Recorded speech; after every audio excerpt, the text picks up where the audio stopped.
Good evening, I'm Brian Reagan. This is Tyler Kelly. and we welcome you to our Twilight Talks on the Psalms tonight. We're in Psalm 33, verses 13 through 22. The counsel of the Lord stands forever, the thoughts of his heart to all generations. Happy is the nation whose God is the Lord, the people whom he has chosen as his heritage.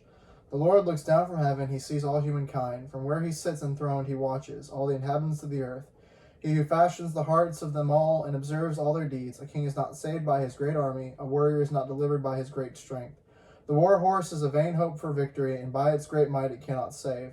Truly the eye of the Lord is on those who fear him, on those who hope in his steadfast love, to deliver their soul from death and to keep them alive in famine. Our soul waits for the Lord, he is our help and shield. Our heart is glad in him because we trust in his holy name. Let your steadfast love, O Lord, be upon us, even as we hope in you. All right, thank you. So, and as Tyler picked up back there at verse 11, the counsel of the Lord, the thoughts of his heart. And then he goes on, happy is the nation whose God is the Lord, the people whom he's chosen as his heritage. As you look at this and what he lays out about trusting in military power,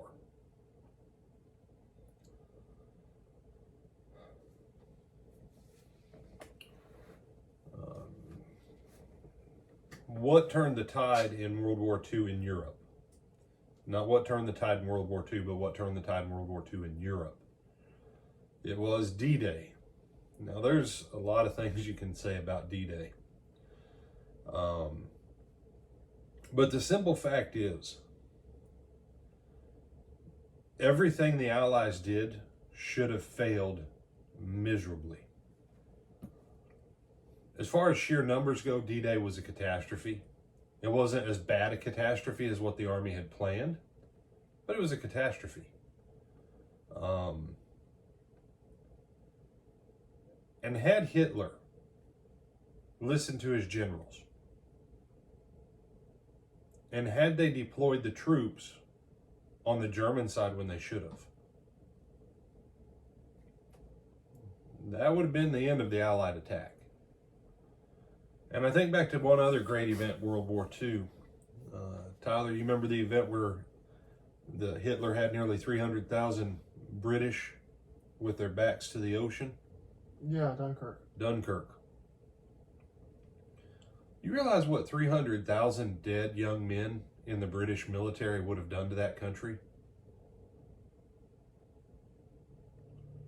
Not just the war. Period.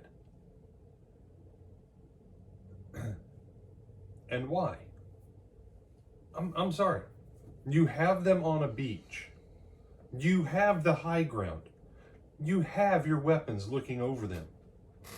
And Churchill and everybody else is watching from the other side of the English Channel going, dear Lord, when are they all going to be dead? And like a couple days go by and Churchill's like, we don't know what's going on. Anybody who's got a boat, go get them. Bring them back to the other side. And you say, that's not exactly how it happened. It's close enough for our purposes here. Just so we're clear, in strategy of warfare, when you can wipe out 300,000 of your enemy at the start of the war so that they have no military left, you do it. You don't take a nap and go, let's listen to some Nazi opera and drink French wine. Seriously? You say that's not exactly what they did? Pretty close.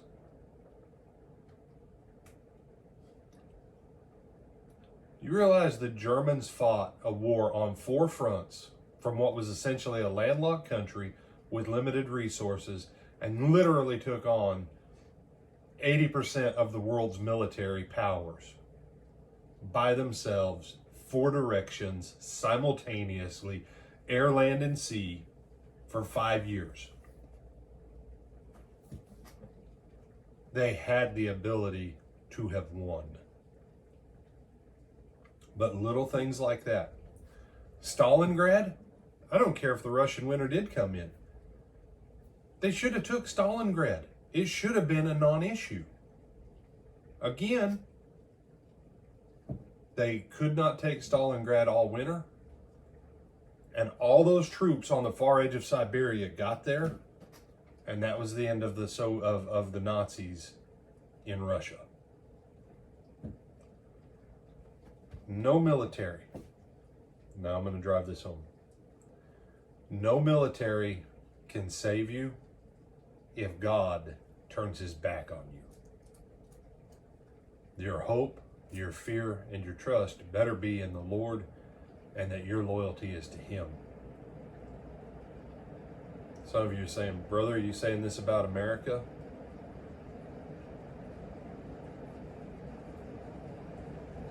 Way too many Christians trust that our technology and the size of our military force is always going to keep our land free and safe.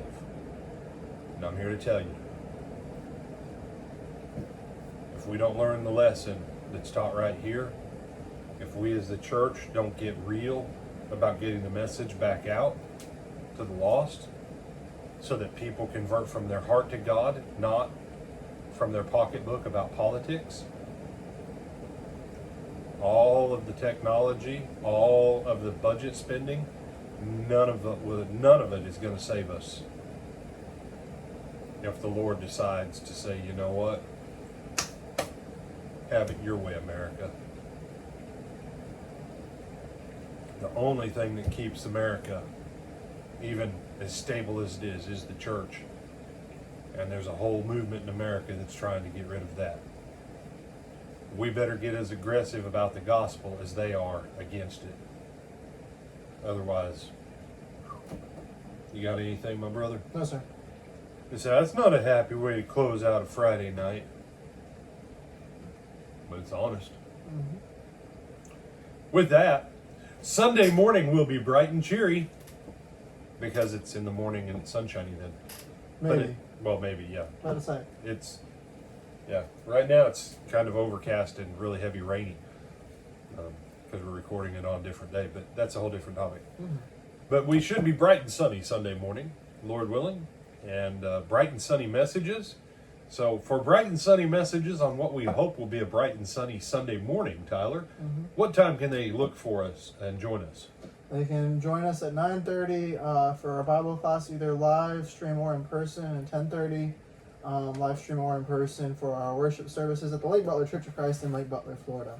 All right, with that, we bid you good night, good weekend, and Lord willing, we'll see you Sunday morning.